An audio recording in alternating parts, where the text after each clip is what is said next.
Jacques Tati is a rare filmmaker whose cinematic style is unambiguously his own, and whose work is unabashedly transparent and honest. Very little is hidden in his frames, and his use of long master shots allow for multiple storylines to develop simultaneously in clear view of one another. By not giving preference to one over the other, Tati invites and empowers his viewer to see with their own eyes and not what the camera tells them. In this way, Tati democratizes cinema, and in true modernist fashion, prioritizes objectivity and form over plot. Instead of a shot-reverse shot style of editing, cause and effect are often in the same frame.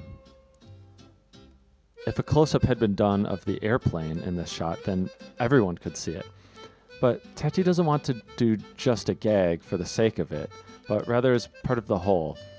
He wants the viewer to not be tied down to where the camera directs the eye, and instead opts to have many things unfolding at once that we can choose to participate in. His films thus can feel like seeing the world through curious eyes, where humor is found in every corner of the quotidian. Things like the absurdity of a modern state-of-the-art kitchen,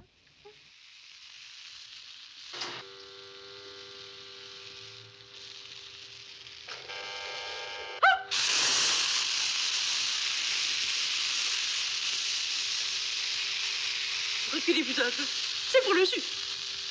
or doors that slam in golden silence. Das ist ein Fortschritt, verstehen Sie, nicht wahr? Dummkopf.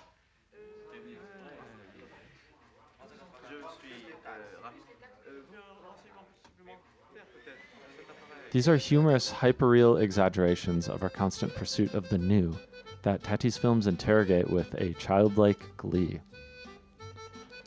Now, Tati maintains that his observations are not made with cynicism, and is forward with his intentions. In response to some critics on his movie Playtime, he says that they sometimes missed the reason the film was made. Tati states, "If I'd really wanted to attack modern architecture, then I would have chosen something really ugly. I went to a great deal of trouble to make sure that no architect could criticize my set." Yet, within the wonder, and somewhat paradoxically, despite being a modernist, the metatextual elements of Tati's work have an undeniably postmodern rhetorical flair. One gets a sense that particular care is given to observing the alienating and dehumanizing construction of modern environments. Amid the comedic celebration, there is a biting, reflexive cynicism that calls into question if Tati's stated intentions of celebrating modernity and everyday life are upheld through his actual filmmaking. During the time that Tati was making his films, Paris was rapidly redeveloped, with an astonishing 24% of the surface of the city demolished and rebuilt between the mid-1950s and mid-1970s. In an interview following the release of Mon Oncle, Tati mourns the loss of the city that his films portray with such admiration, stating, "What bothers me most today is that Paris itself is being destroyed. If we need additional housing, let's build new cities. We should not demolish nice old buildings in Paris for the sake of new apartment buildings." Now, whether or not you agree with this, the destruction of the Paris that Tati knew is represented in nearly all of his works. From the old quarter versus the new suburb in Mon Oncle, where the Arpels house is an ostentatious symbol of a closed-off life in the suburbs, or the constant sounds of automobiles invading every moment of traffic.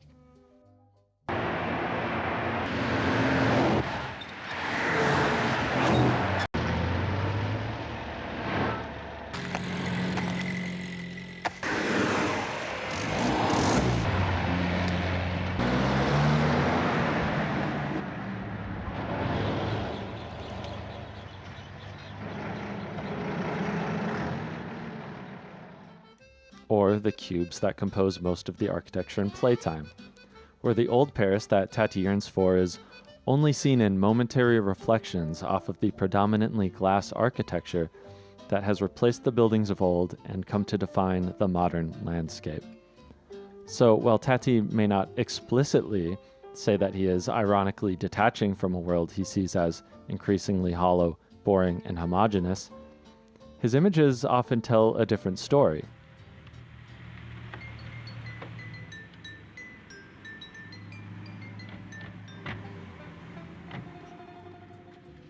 Playtime perhaps best captures where Tati's contradictions meet in the middle. Playtime starts in a world of gray and glass, but ends in a blooming of humanity. We spend much of the first half of the film following Tati's character Hulo and a group of American tourists around remarkably drab modern spaces. The tourists marvel at the foreign charms of Paris and the buildings that are conspicuously similar to the ones shown on posters throughout the building.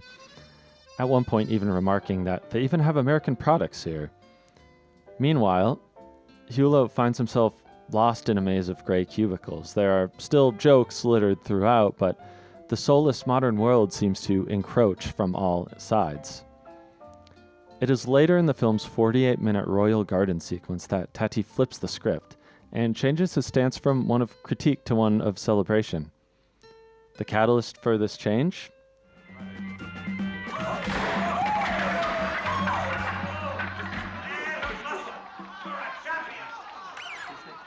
A literal deconstruction of the environment. When the ceiling comes crashing down and the restaurant falls into general disarray, the people in Playtime take control of the royal garden as a communal space. It is as if Tati is saying that it's once things fall apart that we can reconstruct them into something beautiful and playful, something centered on human interaction and not separation. After this sequence, the city itself seems to take on a renewed life. It is only when we remove the pretense of a social uniformity can a roundabout become a carousel, or flowers become streetlights.